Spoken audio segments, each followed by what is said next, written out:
പുറത്ത് നല്ല മഴയിൽ ചൂട് കട്ടൻ്റെ ഒപ്പം കൂട്ടി കഴിക്കാൻ പറ്റുന്ന നല്ലൊരു അടിപൊളി സ്നാക്സ് ആയാലോ. അപ്പോൾ ഇതിന് വേണ്ടത് നമുക്ക് കടലയാണ് കേട്ടോ. വെള്ളക്കടലയോ ചുവന്ന കടലയോ ഏത് നിങ്ങൾക്ക് എടുക്കാവുന്നതാണ്. ഒന്ന് കുതിർത്തെടുത്ത കടല ആദ്യം നമ്മളൊന്ന് ക്രഷ് ചെയ്തെടുക്കാം, കുറച്ച് മല്ലിയില ചേർത്തതിന് ശേഷം.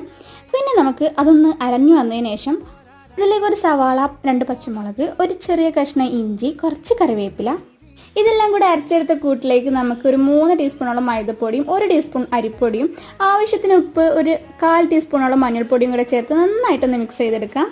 പിന്നെ നിങ്ങൾക്ക് ഇഷ്ടമുള്ള ഷേപ്പിൽ നമ്മൾ നല്ല ചൂടെണ്ണയിൽ വറുത്തെടുക്കണം. അപ്പോൾ ഞാൻ ആദ്യം നമ്മുടെ കുഞ്ഞൻ പരിപ്പോടയുടെ ഷേപ്പിലാണ് കേട്ടോ വറുത്തെടുത്തത്. അപ്പോൾ കുറച്ചുകൂടെ ഉള്ളൊക്കെ വേവാൻ വേണ്ടി സമയം എടുക്കുന്നുണ്ട്. അപ്പോൾ ഞാൻ കുറച്ച് പക്കവട സ്റ്റൈലിലും കൂടെ പൊരിച്ചെടുത്തിട്ടുണ്ട്.